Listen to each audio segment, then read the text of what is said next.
kita ini dalam meniti, dalam memikul beban itu kita tak mampu ataupun tak terlalu kuat. Sebab kita rasa hidup kita tu jadi sesak, rasa hidup tu sempit. Itu bukan sebab masalah kita tu besar sangat sehingga jadi sempit. Bukan. Setiap masa, seringkali, sentiasa, bukanlah masalah itu yang besar, tapi hatinya yang kecil. Bukan masalahnya yang besar, tapi jiwa kita yang sempit. Bukan masalah yang berat, tapi mental kita yang lemah. Sebab kalau kita membandingkan diri kita dengan orang lain, kadang kita jumpa dan nampak dipertemukan dengan orang yang ada masalah lagi berat daripada kita. Dan dia tu masih terlihat kuat, masih terlihat santun, masih terlihat boleh survive dengan keadaan itu tanpa hilang senyuman manis daripada wajahnya. Kadang ada orang yang baru ada 1-2 anak, dia dah mengeluh dah. Sangat sampai memerlukan ataupun dia nak sangat membantu rumah. Tapi di tempat lain, tuan-tuan pemerhati Allah, ada ibu-ibu yang sampai anaknya tu 9, tapi tak semengeluh itu. Bahkan tak pernah pula teringin nak ada pembantu rumah. Cuma terkadang masalah dalam hidup kita ini bukanlah beban hidup, bukanlah gangguan luar, bukan musibah, bukan masalah. Tapi masalah utama kita adalah hati kita, jiwa kita, mental kita, kekuatan diri kita. Sehingga yang kita perlukan dalam menghadapi hidup itu, tak semuanya mesti cara, mesti solusinya itu adalah untuk meringankan beban yang kita hadap. Bukan keperluan hidup itu dengan selalu mencari kaedah meringankan masalah. Tapi kadang-kadang yang kita perlukan, yang kita butuhkan dalam masalah adalah yang kita perlukan dalam hidup itu adalah kekuatan jiwa, kekuatan batin, kekuatan mental, kekuatan fisik untuk mengangkat beban berat-berat, mengangkat beban berat tersebut. Bukan masalahnya yang besar, tapi seberapa besar kita lapangkan dada untuk terima masalah dan ujian tersebut. Bukankah kita selalu doa, Rabbi syrah li sadri. Ya Allah, lapangkanlah dadaku, wa yassir li amri, pemudahkanlah urusan saya. Dada dah lapang dah, tuan-tuan. Urusannya akan jadi mudah, kata Allah Subhanahu wa taala. Janjinya mudah. Lapangkan dada, urusannya akan jadi mudah. Hidup jadi mudah, hidup dengan pasangannya akan jadi mudah, hubungan dengan rakan kerja pun jadi mudah. Sebab itulah tuan-tuan yang dimuliakan Allah Subhanahu wa taala. Hari ni nak cerita diam. Diam ni tak lain tak bukan cerita Saidina Maryam, tuan-tuan yang dimuliakan Allah Subhanahu wa taala. Jangan bersedih ketika engkau didustakan. Ini saya ambil daripada kesimpulan cerita Maryam dulu, tuan-tuan. Satu kata-kata yang kadang-kadang saya tulis sendiri dalam Telegram. Kadang-kadang saya catatkan sedikit apa yang terkeluar dalam hati. Sebab perkara tu boleh jadi pedoman hidup saya kalau tiba-tiba ada rasa macam, ya Allah, sedihnya, ya Allah, apa ni ujian yang datang, ya Allah, begitu, tuan-tuan. Jadi, ada perkataan-perkataan yang kadang-kadang saya salin, saya catat. Saya rangkakan. Jangan bersedih ketika engkau didustakan. Jangan bersedih ketika engkau dibunuh karaktermu.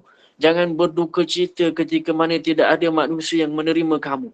Sebab sesungguhnya itu hanyalah cara Allah menguatkan hati kamu. Kerana dia ingin mengangkat darjat kamu. Mengangkat darjat kita, tuan-tuan. Menempatkan di tempat yang terpuji. Memperlihatkan sesuatu yang tidak pernah dia perlihatkan kepada manusia yang lain. Dia buat hatimu hancur berkeping-keping. Allah buat hati kamu itu, hati kita ini hancur berkeping-keping. Agar tidak ada tempat makhluk lain dalam hati kita. Yang ada hanyalah Allah semata. Jadi dalam menghadapi kehidupan yang penuh simpang, penuh lakonan, yang ada namanya keajaiban. Iaitulah keajaiban yang hari ini kita nak cerita, tuan-tuan. Keajaiban berdiam diri.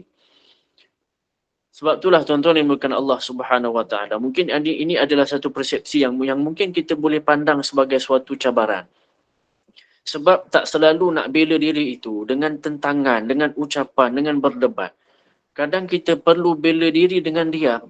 Sebab tak selalu kita dapatkan keajaiban itu dengan hanya mengharapkan orang lain faham kita. Tapi justru kita dapati keajaiban itu ketika mana kita mengharapkan Allah sahaja bersendirian.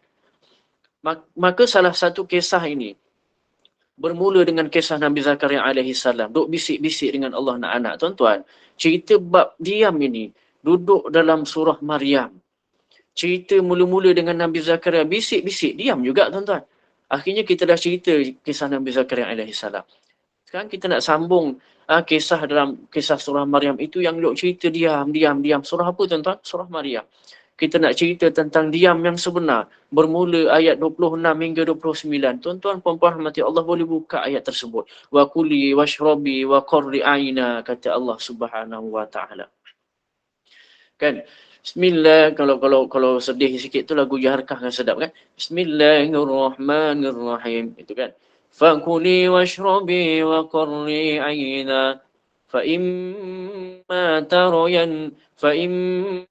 ترين من البشر أحدا فقولي إني نذرت للرحمن صوما فلن أكلم اليوم إنسيا فأتت به قومها تحمله قالوا يا مريم لقد جئت شيئا فريا يا أخت هارون ما كان أبوك امرأ سوء وما كانت أمك بغيا فأشارت إليه قالوا كيف نكلم من كان في المهد صبيا. Tuan-tuan, puan-puan yang rahmati Allah Subhanahu wa taala. Apa kata Allah Subhanahu wa taala? Maaflah saya baca laju sikit begitu. Tapi tuan-tuan kalau tadabbur ini sedap tuan-tuan. Ayat-ayat perkara-perkara yang kadang-kadang keluar daripada kotak. Rupanya ada satu kisah diam. Maka kata Allah Subhanahu wa taala, maka makan, minumlah. Bersenang hatilah wahai Maryam. Dan jika engkau bertemu dengan seseorang, katakanlah sesungguhnya saya telah berazam untuk berpuasa pada hari ini. Ayat 26 hingga 29. Dan saya tidak akan berbicara dengan manusia daripada hari ini. Kata Maryam alaihi salam. Lalu Maryam pun datang kepada kaumnya sambil duk gendong bayi begitu. Kaumnya berkata, wahai Maryam, engkau datang kepada kami dengan membawa apa bahasa kita tu? Kecelakaan, malapetaka, keburukan. Kata Allah Subhanahu wa taala, rakamkan kisah Maryam. Wahai saudari Harun, sesungguhnya ayahmu bukanlah seorang yang nista ataupun pendosa. Dan begitu juga ibumu bukanlah perempuan yang hina. Lalu Maryam memberi isyarat, fa'asyarat ilaih, memberi isyarat dengan menunjuk ke arah bayinya. Lalu mereka berkata, bagaimana kami akan berbicara dengan seorang bayi yang masih digendong oleh ibunya? Iaitulah maksudnya itu terlalu kecil. Tuan-tuan, ini adalah adegan peristiwa Maryam ketika mana balik ke kampung halamannya. Jadi ceritanya di ayat sebelumnya itu, ketika kandungan Maryam semakin besar dan tak mampu lagi disembunyikan daripada penglihatan manusia, Maryam pun pergi menjauh di sebuah tempat yang tak ada siapa-siapa. Fahamlathu fantabazat bihi makanan qasiyya, kata Allah Subhanahu wa taala. Dia menjauh memencilkan diri ke tempat yang tak dilihat oleh sesiapa sampai dia melahirkan. Jadi lebih kurang 3-4 bulan lebih Maryam itu tidak berada di Al-Quds, tidak ada di Masjidil Aqsa dan kawasan sekitar situ. Dia pergi supaya tidak ada yang menghujat ataupun menempik, menuduh Maryam kerana perutnya itu sudah makin besar dan dalam keadaan dia tak ada suami. Kemudian setelah melahirkan, akhirnya Allah Subhanahu wa taala suruh Maryam tu balik kampung. Setelah diberikan Allah makan minum dengan kebahagiaan buat Maryam ketika itu, fakuli washrabi wa qurri aina, kan? Kata Allah Subhanahu wa taala, dengan adegan-adegan sweet begitu, dijatuhkan buah-buah kurma, dengan dia berikan buah-buah rutub daripada syurga dan sebagainya, maka pulanglah Maryam, tuan-tuan. Allah. Maryam tahu bila balik dengan bawa bayi pasti akan dicela, pasti akan dicaci maki, dibuli, dihujat oleh kaumnya. Lalu Allah berikan pada Maryam waktu itu satu bekal. Macam mana nak hadapi situasi sebegitu? Maka kata Allah Subhanahu wa taala, kalau kamu bertemu manusia, bertemu orang ramai siapa pun daripada kaummu itu, katakan pada mereka, saya tak berdebat hari ini, saya tak akan berdebat. Jadi Maryam itu, tuan-tuan, ketika kisah ini, tetap juga dia boleh bercakap sebenarnya. Tapi Maryam mengatakan, saya takkan buat apa-apa kenyataan ataupun perbalahan. Saya takkan bercakap dengan siapa pun hari ini kerana saya sudah bernazar untuk diam. Katakan begitu kepada kaum kamu, kata Allah. Maka fa'atas bihi qaumaha tahmilu. maka datanglah Maryam kepada Al-Quds, kota Al-Quds, dengan membawa bayinya yang digendong. Tuan-tuan, puan-puan rahmati Allah, baru daripada ujung bandar Al-Quds itu ternampak bayangan Maryam alaihi salam. Muncullah orang-orang Bani Israel semuanya, ramai-ramai daripada pasar-pasar, mereka semuanya menghadang Maryam. Maryam tiba di kepung, dihadang di kota Al-Quds, halaman rumahnya sendiri. Tak boleh masuk kota Al-Quds. Dari mula Maryam itu berjalan, dah ada orang yang beri laporan dah, Maryam tengah berjalan ke sini. Cepat-cepat disampaikan apa yang mereka itu nampak pada seluruh penduduk Al-Quds ketika itu, penduduk Palestin. Ketika itu sambil duduk jerit, wahai Bani Israel. Tuan-tuan yang dimuliakan Allah Subhanahu Wa Taala, perempuan yang hina yang kita cari-cari sudah datang membawa bayi haramnya, membawa bayi atas kecurangannya, membawa bayi selingkuhnya, bawa bayi hasil zinanya. Tuan-tuan boleh bayang tak? Akhirnya tuan-tuan, orang-orang yang berada di pasar-pasar, di rumah-rumah, bahkan di masjid-masjid, semuanya berkumpul di depan gerbang menghalang Maryam masuk alaihi salam. Bayangkan tuan-tuan perasaan wanita yang namanya Maryam ketika itu. Dengan rasionalnya kurang daripada lelaki, emosinya lebih daripada lelaki. Kan dibekalkan lelaki dan perempuan itu dengan 10 nafsu. Kata ulama, nafsu itu maksudnya emosi. Kalau lelaki itu ada satu emosi saja, bukan satu nafsu maknanya, lebih kepada satu emosi, dan perempuan itu dibekalkan dengan 9 emosi. Daripada 1/9 dan 9/1 tadi yang kita yang dibahagi-bahagikan itu, maka bakinya itu adalah untuk rasional. Lelaki lebih pada rasional, perempuan lebih pada emosinya. Jadi perempuan ni kalau bab emosi ni lebih sikit lah. Kan kalau dalam rumah tangga tu macam berwuduk lah. Kalau lelaki tu tersentuh isteri tu tuan-tuan, tersentuh isteri dia punya merajuk tuan-tuan. Begitulah, ada keadaan begitu kadang-kadang, dia punya marah tu, bebel tu. Sebab perempuan bawa emosi. Kalau lelaki ni batal wuduk, ambil semayang gitu sajalah. Tak ada apa. Jadi emosi perempuan ni lebih. Bayangkan tuan-tuan perasaan wanita yang namanya Maryam ketika itu. Padahal Maryam itu lahirnya di situ, lahirnya di Al-Quds, ibadahnya pun di situ, ayahnya orang situ. Ulama pula tu ayahnya Imran, pakciknya pula Nabi di situ. Tapi sekarang tuan-tuan, beliau itu dihalang oleh semua penduduk Al-Quds. Semua penduduk Al-Quds yang namanya Bani Israel. Ketika Maryam itu semakin dekat, mereka mengatakan, ya Maryam, laqad ji'ti syai'an laqad ji'ta syai'an farya. Allahumma salli ala Muhammad. Laqad ji'ta syai'an farya. Inilah bahasa Al-Quran tuan-tuan. Kalau bahasa betulnya itu, mereka itu mencela lebih teruk daripada ini. Maka kerana ini bahasa Al-Quran. Al-Quran ini bahasa yang tinggi, maka Allah gunakan bahasa simbolik sahaja, setidaknya untuk memendekkan cerita tapi difahami untuk jentik perasaan, memahami perasaan Maryam alaihi salam.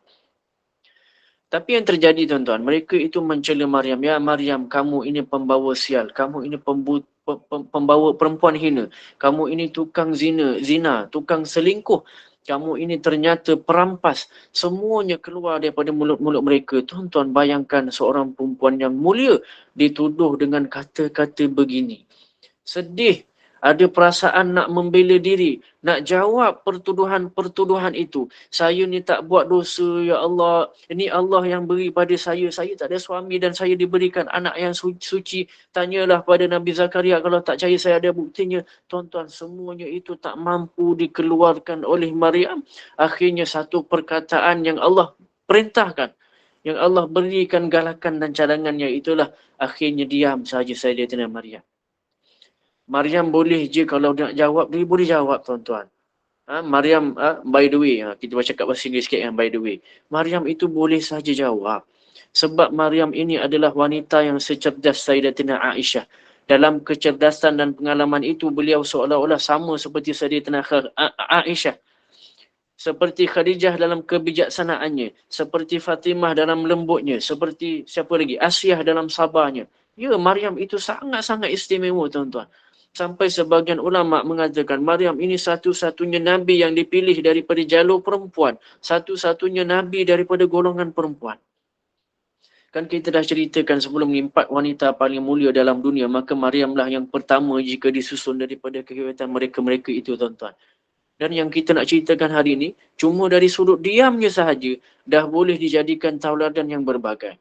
Sampai ulama' tuan-tuan, ada yang memanggilnya Sayyidatina Maryam ini dengan alaihi salam, setanding dengan panggilan Nabi-Nabi. Sebab Maryam ini cool sangat, hebat sangat. Tapi jumhur ulama akhirnya mengatakan Maryam ini bukan Nabi. Kata Nabi SAW, kamulat minar rijali kathir, rijalun kathir. Orang yang sempurna daripada lelaki ni ramai sangat. Walam yakmul minan nisa'i illa arba'ah. Tapi tak ada perempuan sempurna kecuali lah 4 orang. Asiyah isterinya Fir'aun. Kemudian Maryam anaknya Imran. Aisyah isteri Rasulullah SAW. Dan Fatimah bintu Rasulullah SAW. Kata Nabi, artinya Maryam ini istimewa sangat. Kalau nak buktikan, buktinya lebih banyak daripada rahib Yahudi yang ada di situ ketika itu. Sebab ketika mana Maryam itu dulu berkhidmat di Masjid Al-Aqsa, nak tengok mulianya sangat Maryam ini. Maryam tu tak belajar seperti yang lain-lain. Sebab kan dulu kan orang Bani Israel ni, dia paling anti dengan perempuan.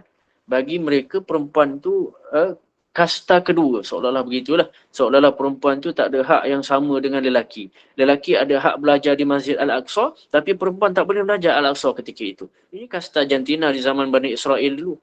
Jadi kalau ada orang yang pertikaikan Islam, tak memerhatikan pembahagian jantina dengan baik sebagai contoh, mempertikaikan Islam sebegitu, maka dia patut perhatikan sejarah Islam.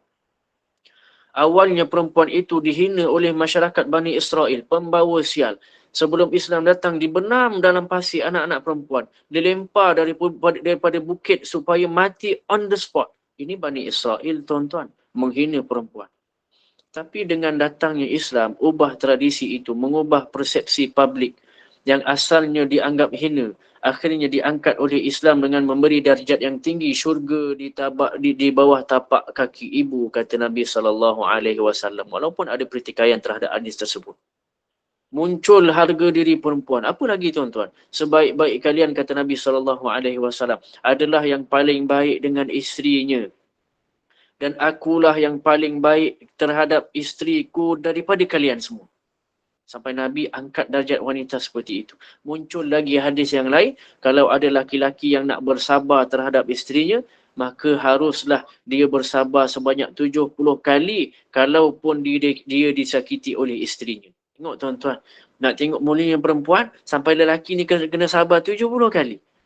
Yang ke-71 tu baru boleh marah, begitulah. 70 belum boleh marah. Jadi perempuan, kalau nak test kesabaran suami tu, test sampai 69 kali je. Nanti kalau dah sampai 71 kali tak boleh dah. Sebab 71 kali tu dah layak untuk dimarah perempuan ni. 69 belum lagi. Jadi bolehlah kan begitu. Boleh dah test suami masing-masing. Tapi kena fahamkan dululah tentang hadis ni, tuan-tuan. Kena tengok dulu kesabaran suami masing-masing dululah. Masalahnya kita ni, tuan-tuan. Perempuan rahmati Allah. Kita ni tak pernah sampai 70 pun. 70 kali sabar tu tak pernah. Lelaki ni 70 kali sabar tu pun tak pernah lagi. Kadang tu 10% pun tak sampai. 7 kali sehari, 7 kali tu pun tak boleh nak istiqomah, tuan-tuan. Perempuan ni dia boleh istiqomah, kacau suami dia 7 kali sehari, istiqomah hari-hari 7 kali. Tak apa. Lelaki ni nak 7 kali bersabar tu dia susah sikit. Tapi nak muliakan perempuan, Nabi galakkan suami kena tahan juga sabar. Cuma tuan-tuan, tapi nanti ada hadis yang seimbangkan jugalah. Nabi itu kan bijaksana alaihi salatu wassalam. Bukan perempuan je diajar, maka lelaki pun diajar sama. Ketika mana ada hadis memuliakan perempuan tu ada, nanti ada hadis juga untuk lelaki. Seandainya seorang perempuan itu menjilat luka dan nanah di tubuh suaminya, itu belum membayar satu sahaja pun kebaikan suami kepada dia. Jadi jilat luka nanah pun belum boleh bayar kebaikan. Jadi maknanya apa, tuan-tuan? Jangan marah-marah suami sangat. Sehingga dua-dua ada nasihat. Akhirnya perempuan pun terdiam, tak boleh nak marah rupanya. Akhirnya solusinya sama-sama ambil kebaikan pasangan masing-masing sahaja. Nasihat dia cantik tadi. Suami kena tahan sabar. Perempuan tu cara nak tahan sabar macam mana? Dia tunjukkan emosi. Maknanya kalaulah jilat luka nanah pun tak boleh nak bayar kebaikan. Emosi, dia mainkan emosi perempuan.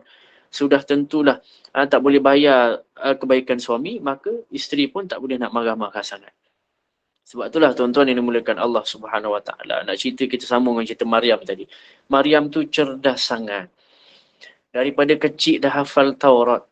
Daripada kecil itu dah hafal Taurat. Dan Taurat itu lebih susah nak hafal berbanding Al-Quran. Sebab bahasa Al-Quran ini sastra sangat. Jadi hafalnya itu macam hafal syair je. Hafal syair macam Al-Quran. Bukan syair lah, Al-Quran tu bukan syair. Tapi bahasanya sastra menyebabkan kita mudah menghafal pun. Mudah itu pun susah sangat nak menghafal tuan-tuan. Apatah lagi kitab Taurat. Dan Maryam, usianya itu ketika itu bawah 5 tahun. Dah khatam menghafazkan Taurat. Kemudian tahu pula tafsirnya Taurat itu bermula umur 7 tahun. Hebat dan cerdasnya Sayyidatina Maryam. Kadang-kadang cerdasnya Maryam itu sampai tahap bila bercakap tentang Taurat dengan Nabi Zakaria alaihi salam. Nabi Zakaria tu tuan-tuan, sampai duk geleng-geleng kepala. Maryam, macam tu ke maksudnya? Sampai Nabi Zakaria tanya semula kepada Maryam makna dia. Seolah-olah Maryam itu bercerita kepada Nabi Zakaria alaihi salam tentang Taurat itu. Sampai seolah-olah macam Sayyidatina Maryam tu tengah mengajar Nabi Zakaria alaihi salam. Padahal umurnya 7 tahun. Malah hadis-hadis Nabi Zakaria alaihi salam pun ketika itu dihafal oleh Sayyidatina Maryam. Tauratnya Musa dihafal oleh Sayyidatina Maryam. Kebijaksanaan Nabi kebijaksanaan pada anbiya dihafal oleh Maryam alaihi salam. Usia 10 tahun akhirnya dah jadi ulama besar. Artinya tuan-tuan, kalau ada orang yang nak berdebat dengan Maryam, mereka itu perlu kumpulkan data yang banyak, dokumen yang tebal, bahan-bahan yang dari seluruh pelosok. Sebab Maryam tu pandai sangat bercakap. Tapi akhirnya tuan-tuan, satu sikap Maryam yang dipilih oleh beliau sendiri, akhirnya Maryam diam apabila bertemu dengan masalah yang sangat besar ketika itu. Jadi tuan-tuan yang dimuliakan Allah, kadang-kadang kalau kita ni rasa kita ni sangat pintar bercakap, pandai komen, tetap sahaja tuan-tuan, kita ini ada alasan untuk memilih berdiam. Sebab Maryam sepintar itu pun boleh berdiam diri. Sehingga dikatakan tuan-tuan yang dimuliakan Allah Subhanahu Wa Taala ketika mana dikepung itu, dikatakan pula kepada Maryam alaihi salam.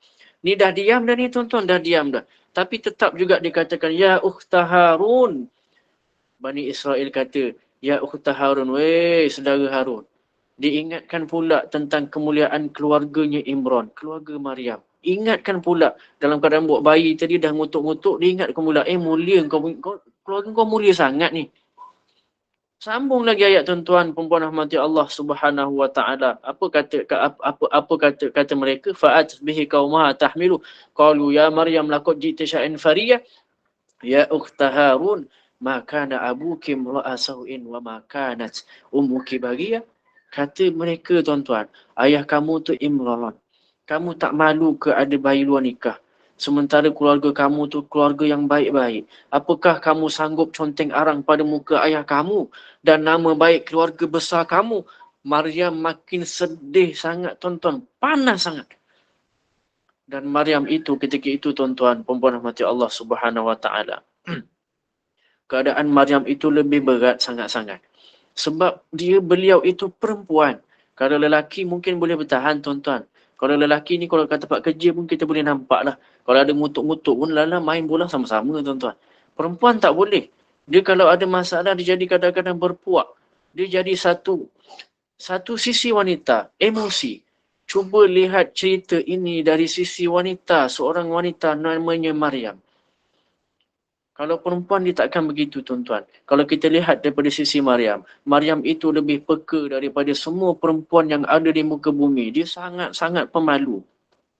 Kena mengutuk gitu tuan-tuan. Maryam ini sangat-sangat pemalu orang ni. Sangat pemalu Maryam itu sampai tahap kalau dia jumpa lelaki hebat, dia tak aus. Dia auzubillah. Begitu tuan-tuan. Siapa lelaki hebat yang ditemukan oleh Maryam alaihi salam sehingga dia menyebabkan Sayyidatina Maryam ni ta'awuz tuan-tuan? Jibril alaihi salam. Fatamassala laha basharan sawiya. Kata Allah Subhanahu Wa Taala ceritakan kisah Maryam. Jibril menjelma sebagai seorang lelaki yang hebat Allah yang sebut hebat itu Allah yang sebut hebat tu. Jibril fatamassalaha basyaron sawiyya.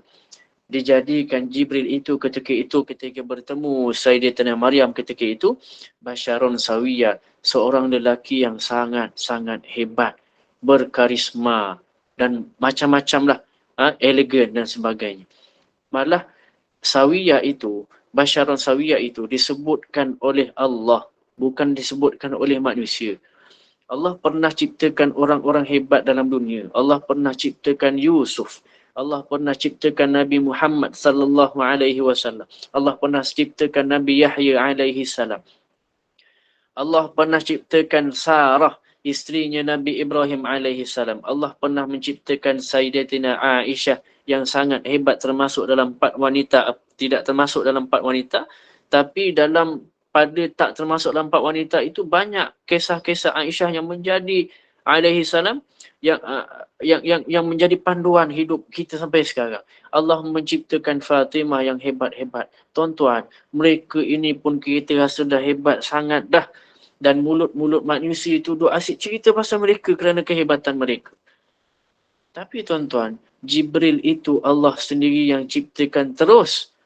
Jadi hebatnya Jibril itu ketika itu dijelmakan menjadi manusia kepada Sayyidatina Maryam itu hebatnya di sisi Allah. Hebatnya itu menurut Allah Subhanahu wa taala. Tuan-tuan, Jibril ini, hebatnya Jibril, kita pusing-pusing sikit, sambung cerita Jibril sikit lah. Jibril ini tuan-tuan, sampai tahap kalau kisah Jibril alaihi salam ini, malaikat lain pun duk segan dengan Jibril. Siapa cakap gitu Ustaz? Kan Allah yang cakap. Allah kata Jibril itu zu mirratin. Zu mirratin. Zu mirrah. Gitu. Zu mirratin. Malaikat Jibril itu adalah malaikat yang sangat-sangat berwibawa. Sehingga sesama malaikat tu kalau nak bercakap dengan Jibril tu seolah-olah macam tolak-tolak begitulah. Wibawa malaikat Jibril. Kenapa tuan-tuan? Sebab gagahnya sangat Jibril alaihi salam ini. Ketika dibentang sayapnya itu akan menutup timur dan barat. Matahari, bulan, bintang, bumi semuanya tak nampak dah. Yang nampak cuma Jibril alaihi salam dan juga keagungannya. Sampai hebatnya sangat Jibril ini tuan-tuan Allah cipta. Allah tak sebut dengan nama malaikat. Padahal dia itu golongan malaikat. Tapi Allah sebut dia dengan namanya Ruhul Qudus. Jibril alaihi salam. Maka ketika bertemu dengan Sayyidatina Maryam dengan menjelma sebagai orang lelaki yang sangat-sangat hebat. Jibril ini tuan-tuan. Jemaah sahaja pun dah buat Sayyidina Umar terkesima melihat Jibril alaihi salam. Pernah Jibril datang ajar tentang iman, Islam, ihsan kepada Nabi SAW. Sayyidina Umar melihat Jibril sampai tak mampu nak kata apa-apa dah. Speechless. Kan macam tu kan. Sampai tahap begitu. Sampai bila Jibril balik alaihi salam. Nabi SAW pandang pada Umar. Umar ditanya pada Sayyidina Umar, kau tahu tak siapa tadi tu? Tuan-tuan, reaksi Sayyidina Umar ketika itu macam terkejut. Siapa? Sebab masih terkesima walaupun Jibril dah balik. Sayyidina Jibril dah balik. Tuan-tuan, umpama mati Allah. Kita baru tengok artis Korea sahaja dah jerit-jerit tuan-tuan. Tangan bentuk love kat muka gitu kan. Saya nak tunjuk, tak ada video. Tangan tu kat muka bentuk love tuan-tuan. Gigit-gigit bajunya habis. Artis Korea datang. Guling-guling habis. Malah kalau dalam cerita sejarah, orang ramai tengok Yusuf alaihi salam saja dah terhiris tangan dah. Sampai orang cakap Yusuf tu bukan manusia dah, Yusuf tu malaikat. Ini tuan-tuan, Jibril alaihi salam. Di sisi Allah ketika itu dicipta dengan paling hebat. Datang jumpa Maryam ketika itu berdua sahaja.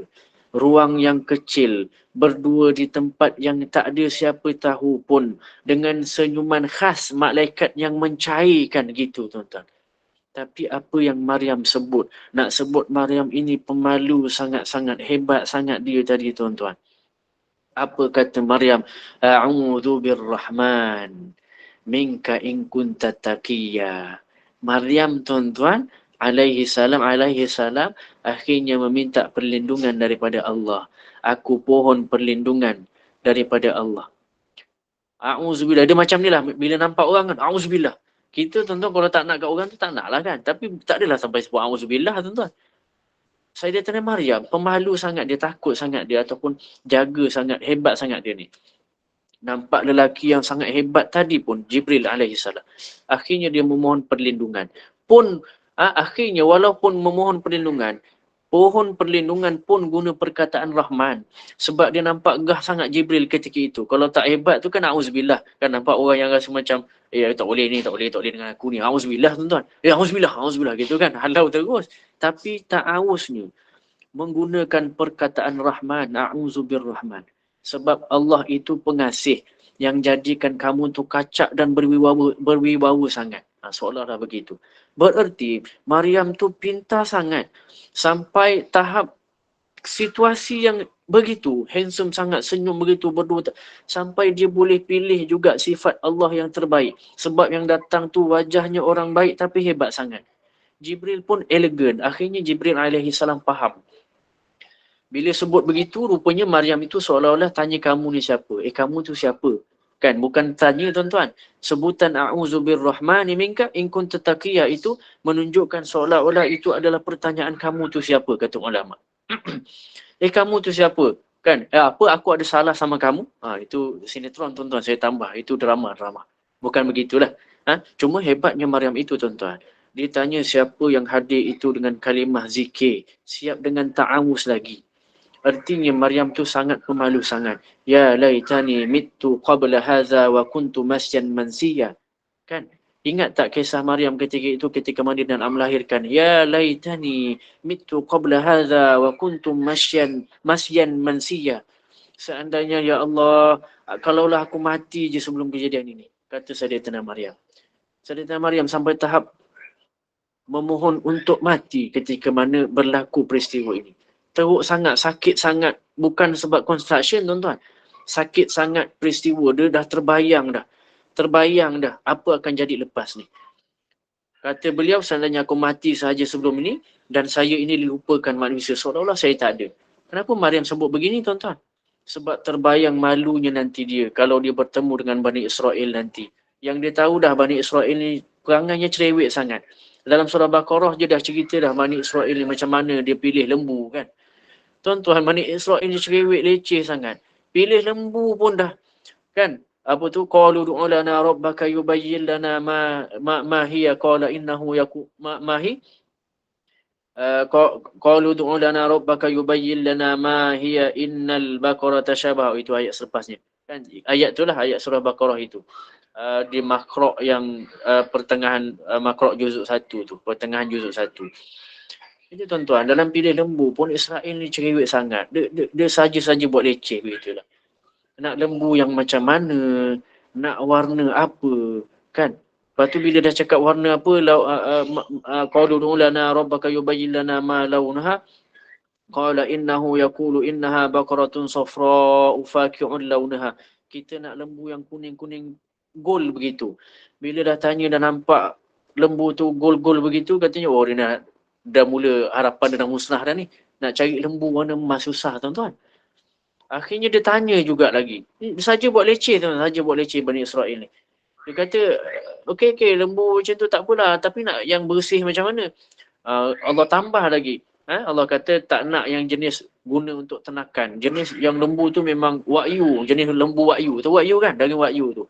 Jenis dibelai, disikat. Tak buat kerja langsung. Seolah-olah begitu tuan-tuan. Ada belang pula. Belang yang macam mana. Ada cop yang macam mana. Akhirnya ditanya dan menyusahkan mereka sini. Ini kisah. Ini sifat Bani Israel. Yang cerewet dan menyusahkan. Tuan-tuan yang dimulakan Allah Subhanahu wa ta'ala. Akhirnya, tuan-tuan yang dimulakan Allah Subhanahu wa ta'ala. Akhirnya, dek kerana malunya Sayyidatina Maryam ini untuk bertemu dengan Bani Israel. Akhirnya beliau itu sampai keluarkan kata-kata, ya laitani mittu qabla hadza. Kalaulah aku boleh mati sebelum kejadian ini. Bukan sebab dia putus asa. Tapi sebab sifat pemalunya Sayyidatina Maryam. Malunya nak bertemu dengan orang ramai. Malunya itu menutup ataupun menutup kesemua malu-malu yang ada di seluruh bumi ni tuan-tuan, sebab Maryam itu adalah orang yang paling malu dalam muka bumi. Itulah tuan-tuan yang dimulakan Allah Subhanahu Wa Taala. Akhirnya dalam satu riwayat ulama itu kata ulama lahirnya Nabi Isa alaihi salam ketika itu akhirnya anaknya Maryam binti Imran, namanya Nabi Isa alaihi salam. Nabi Isa itu lahirnya tak disentuh syaitan. Hebatnya Sayyidatina Maryam. Kerana ibunya akhirnya Nabi Isa itu tidak disentuh syaitan. Siapa yang lahir tak ada syaitan tuan-tuan? Semua ada. Nabi Muhammad sallallahu alaihi wasallam pun lahirnya ada syaitan. Cuma syaitannya itu diislamkan. Lahir-lahir ada syaitan, Islam dia. Kita ni tuan-tuan, kita ni lahir memang confirm ada syaitan dah, ada syaitan. Sebab itulah lepas daripada lahir, suruh dia azankan. Sebab tu kalau bapak-bapak azan, tolong azan yang agak, jangan malu-malulah azan. Sebab kita nak halau syaitan. Bukan nak malu-malu dapat anak baru, bukan. Bukan nak sedih-sedih dapat, bukan. Kita nak elakkan anak kita itu diselubungi dengan syaitan. Azan betul-betul. Ada orang azan main-main je tuan. Azan pun bisik-bisik kat telinga je. Allahu Akbar, Allahu Akbar. Kata malu Ustaz, saya tak ada suara Ustaz.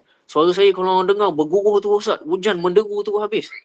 Jangan Ustaz, saya tak boleh azan. Bukan begitu.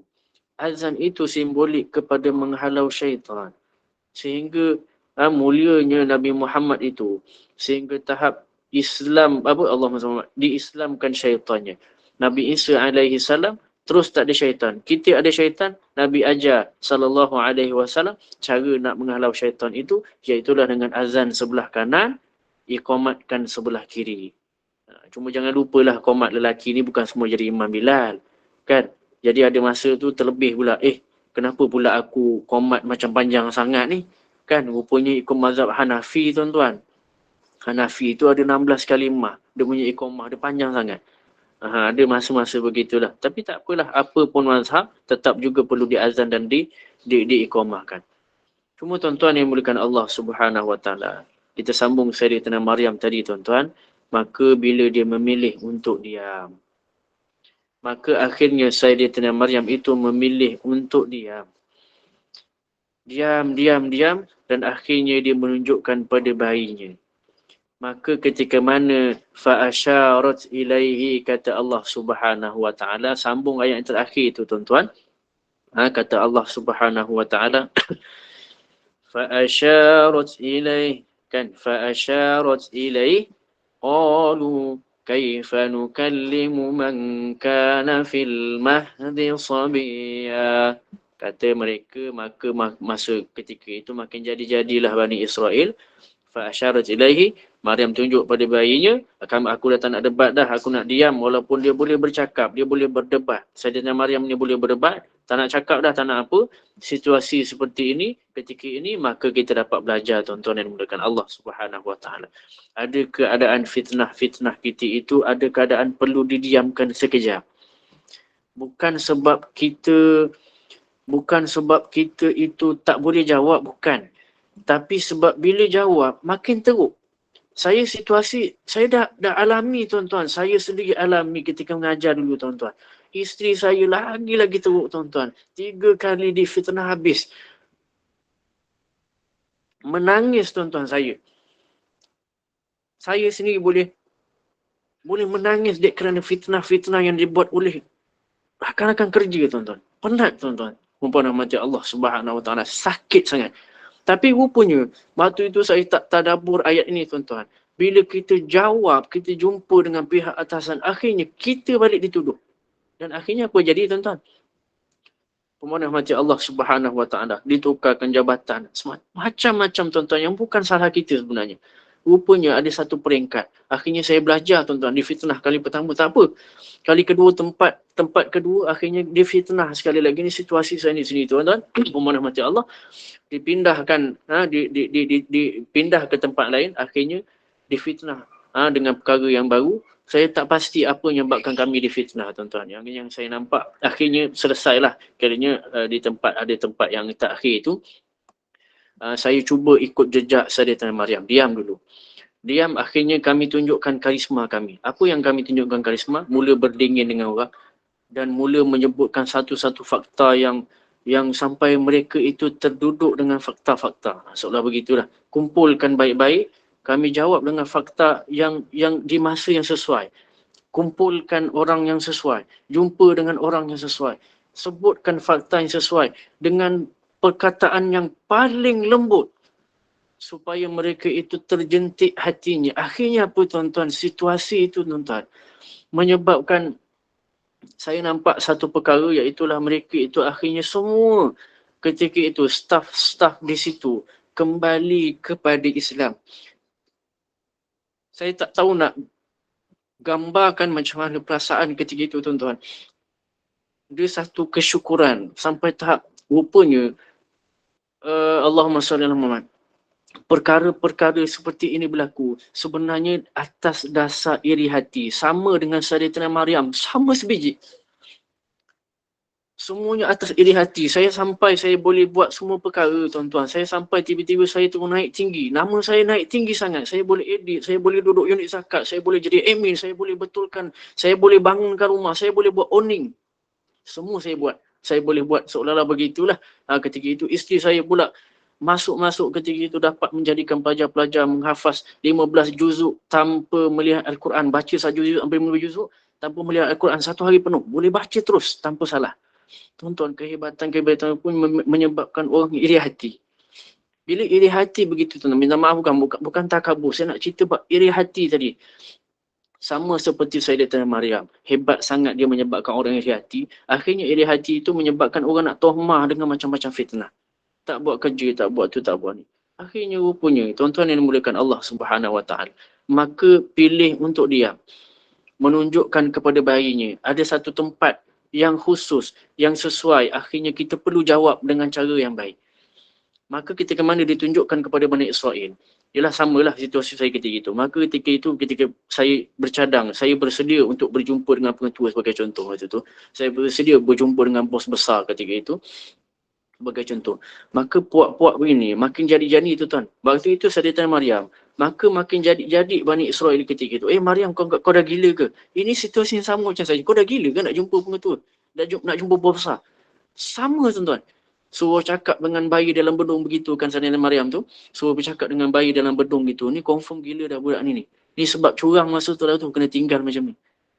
Perkara yang sama tuan-tuan yang dimuliakan Allah Subhanahu Wa Taala. Yang akhirnya Maryam itu menahan air mata tuan-tuan. Menahan saja air matanya. Menitiskan air matanya. Duduk berteleku hanya menghadap kepada Allah Subhanahu Wa Taala. Sehingga akhirnya Allah memberikan keajaiban. Keajaiban ini bukan sikit-sikit tuan-tuan. Jadikan bayinya bicara. Panjang Nabi Isa AS berkata-kata, ibuku itu baik. Begitu begini, saya itu hamba Allah, saya ini anak yang suci. Sampai selesai semua kata-katanya, barulah mereka semuanya pulang. Kerana mereka rasa terbantahkan semua tuduhan-tuduhan palsu terhadap Maryam. Maka masuklah Maryam disambut mulia oleh beberapa orang. Hasilnya tuan-tuan yang dimuliakan Allah Subhanahu Wa Taala dengan diam yang sebegitu. Ada satu hasil tuan-tuan. Hasilnya apa tuan-tuan? Akhirnya tadi dituduh pembawa kecelakaan. Akhirnya disambut dengan gelaran pembawa berkah.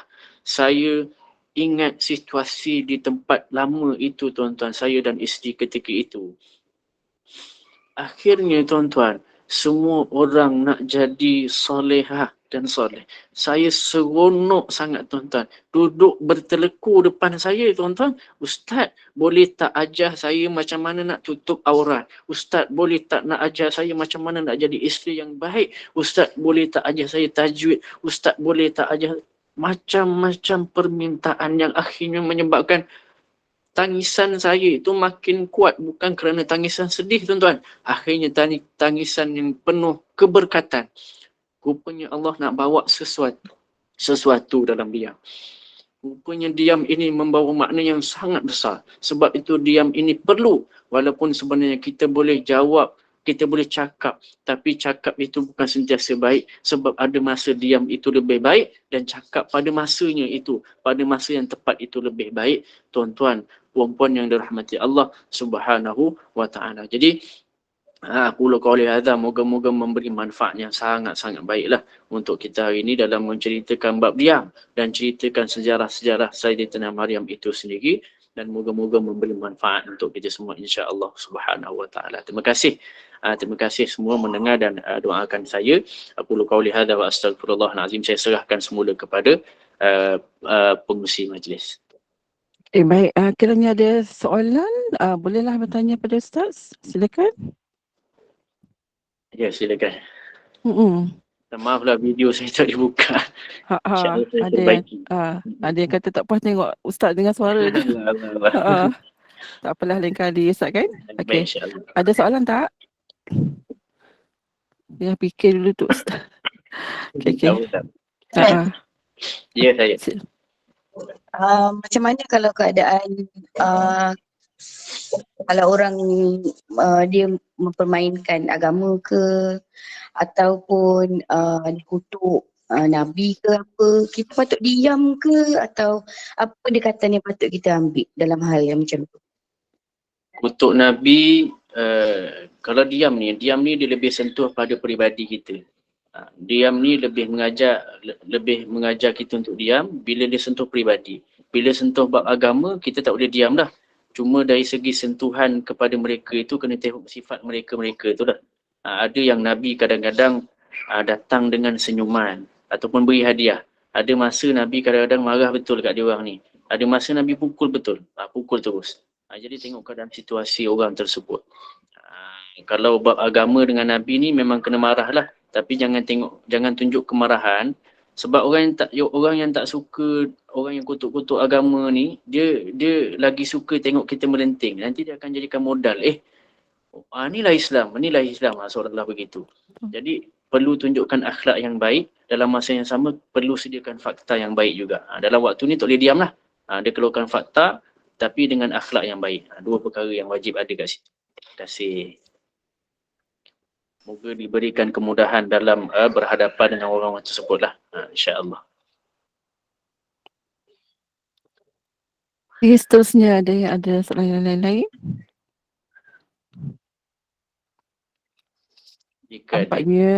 Nampaknya semua dah jelas ya Ustaz. Tak ada soalan dah tu. Kan? Alhamdulillah. Terima kasih Al-Fadhil Ustaz Muhammad Nazim atas perkongsian ilmu serta perkara yang cukup jelas mengenai keajaiban berdiam diri itu. Dan Rasulullah SAW bersabda mengenai kelebihan diam yang bermaksud, barang siapa yang beriman kepada Allah dan hari akhirat, maka hendaklah ia berkata yang baik ataupun diam. Riwayat Bukhari dan Muslim. Dan semoga ianya memberi sedikit sebanyaklah manfaat dan kefahaman buat kita semua atas perkongsian ilmu daripada Ustaz sebentar tadi. Dan terima kasih kepada para jemaah yang sudi duduk sampai ke akhirnya sesi kita ini, dan seterusnya kepada penaja diucapkan terima kasih banyak-banyak atas tajuk ini, dan semoga tajuk ini membawa ke bekalan hingga ke akhirat kelak. Dan insya-Allah seterusnya pada pukul 5.30 kita ada lagi sesi kuliah duha asar bersama-sama dengan Al-Fadhil Ustaz Fikri. Wah, saya pun dah lupa lah.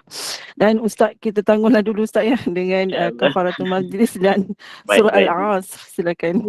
Moga memberi manfaat dan terima kasih juga memberi manfaat kepada semua orang atas penubuhan sebab ini.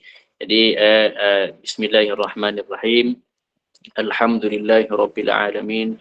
Wassalatu wassalamu ala rasulil karim wa ala alihi wa sahbihi ajma'in.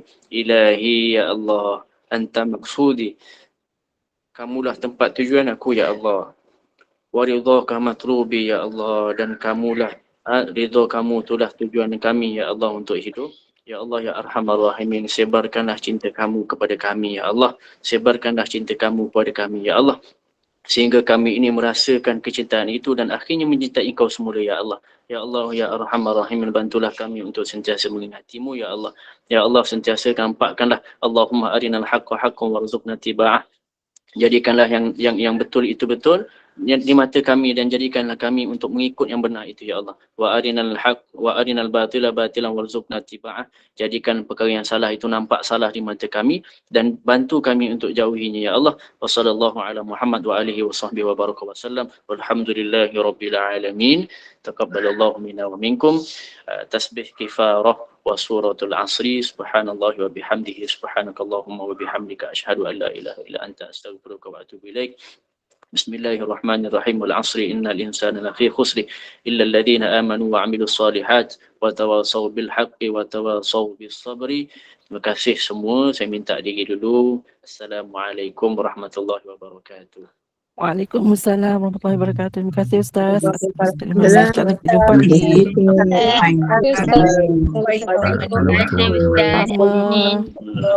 Sama. Assalamualaikum. Terima kasih Ustaz. Baik-baik. Waalaikumsalam warahmatullahi wabarakatuh.